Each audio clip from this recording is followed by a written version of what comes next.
Fourth question, यहाँ आपको एक टेबल दी गई है, ऑपरेशन टेबल या मल्टीप्लिकेशन टेबल आपको दी गई है। ऑन द सेट 1 2 3 4 5, तो यहाँ मैंने स्टार लिख दिया 1 2 3 4 5 1 2 3 4 5, और ये टेबल उसने दे रखी है आपको।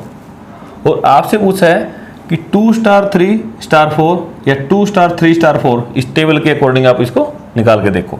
तो पहला पार्ट मैं यहाँ सोल्व करता हूँ, 2 स्टार 3 स्टार 4, ध्यान से करें। 2 स्टार 3 कौन सा ऑपरेशन आएगा, पहले 2, तो पहला एलिमेंट यहां से देखो 2, दूसरा 3 यहां से देखो। 2 और 3 दोनों को ऑपरेट करके इनकी सीध में देखो, यहां से क्या आया, 1 आया। इसका मतलब 2 स्टार 3 क्या किसके बराबर आया, 1। तो 2 स्टार 3 क्या है, 1 स्टार 4, क्योंकि इसका तो 1 आ गया आंसर, स्टार 4। दोबारा देखो अब 1 स्टार 4 कितना आएगा, 1 मीन्स ये और 4 मीन्स ये 1 ये 4, इन दोनों को ऑपरेट करके क्या आएगा, 1।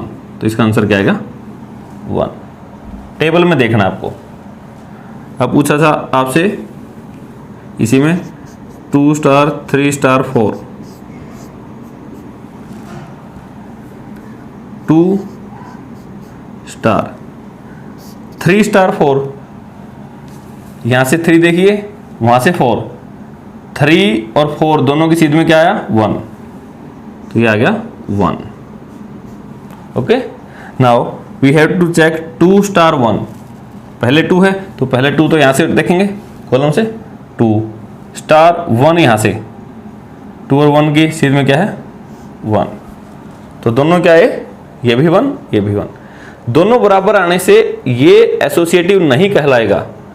हम ये नहीं कह सकते कि एसोसिएटिव नहीं है, बट ये भी नहीं कह सकते कि एसोसिएटिव है। एसोसिएटिव सिर्फ एक एग्जांपल से काफ़ी नहीं है, वो तो हमें सभी के लिए चेक करना पड़ता है। तो अभी तो सिर्फ वैल्यू पूछी गई थी। दूसरा,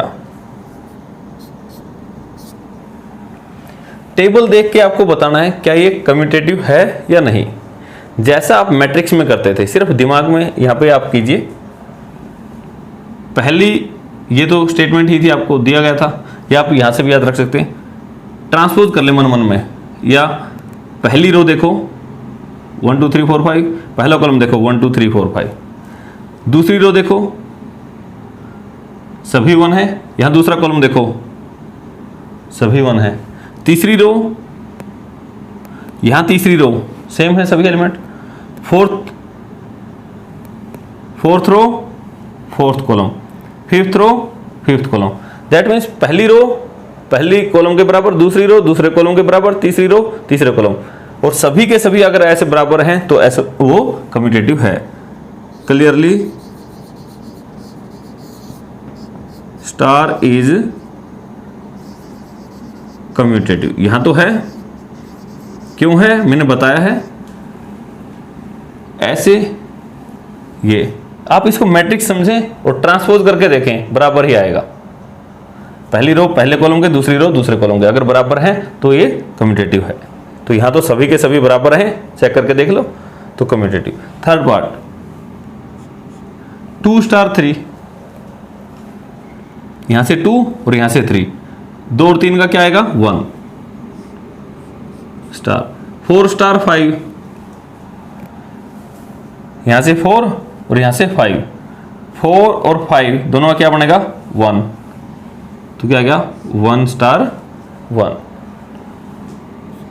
1 और 1 पे ऑपरेशन लगाओ, यहां 1 है यहां भी 1, 1 स्टार 1 क्या आ गया 1, तो इसका आंसर भी क्या आ गया 1। ये तो सिर्फ टेबल आपको देखना बता रहा है कि कैसे देखते हैं। फिफ्थ क्वेश्चन आप खुद चेक करेंगे। फिफ्थ क्वेश्चन में क्या है, आपको एक नया ऑपरेशन दिया गया है, A star dash B HCF of A B on set A, जिसके अंदर सिर्फ 5 एलिमेंट है, 1 2 3 4 5। ये कहता है पहले तो इसकी ऑपरेशन टेबल तैयार कीजिए और फिर चेक कीजिए जो ऑपरेशन टेबल आएगी क्या वो और जो फोर्थ क्वेश्चन में दी गई है टेबल वो बराबर हैं, सेम है या नहीं। तो अब देखो स्टार डैश से कोई फर्क नहीं पड़ता, ये तो सिर्फ अलग करने के लिए दिया गया है। HCF लेना है ए और बी का हाईएस्ट कॉमन फैक्टर, और इस ऑपरेशन पे इस सेट पे 1 से 5 तक में। यहां देखो 1 और 1 इनका एचसीएफ लोगे 1, एचसीएफ होता है हाईएस्ट कॉमन फैक्टर, ऐसा नंबर जिससे दोनों डिवाइड होते हों और वो बड़े से बड़ा नंबर। तो अब 1 और 1 का एचसीएफ लोगे 1, 1 2 का, 1 का किसी के भी साथ ले एचसीएफ क्या आएगा 1, 2 और 1 का 1, 2 2 का 2, 2 और 3 दोनों आपस में कोई कॉमन फैक्टर है नहीं 1 के अलावा, तो एचसीएफ 1। तो ये आप देखोगे एचसीएफ से तैयार करोगे यही टेबल बन जाएगी। तो 4th और 5th क्वेश्चन